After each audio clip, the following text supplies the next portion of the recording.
Hey guys, what is up? In today's video, I'll show you how to fix Subnautica 2 crashing on startup. So here's what you're gonna do. Open the Xbox app. Once it opens, you wanna go to your library and then find your Subnautica. Right click on it, go to manage, go to game files, and then confirm and fix your files, and then click yes, and it will fix them. Also, you can click on the game and then click on manage, and then click files again, click C, and it will open it in the local disk. And you want to open it and you want to click on content, and then you find the launcher, which is this. It will be like grayed out. You want to right click on it, click properties, go to compatibility, and take disable full screen optimization and run this program as an admin.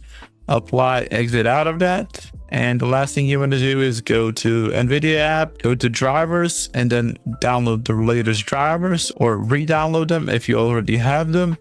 Also go to system and make sure you disable the G-Sync. If it's on, you want to disable it.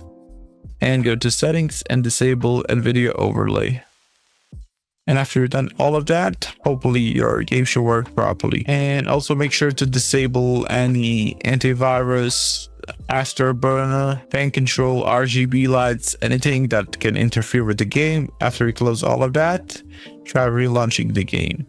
That's it for this video. That's how you fix Subnautica 2 crashing its startup. Hopefully this video helped you guys. Like, subscribe, comment down below. See you guys in the next one. Bye bye.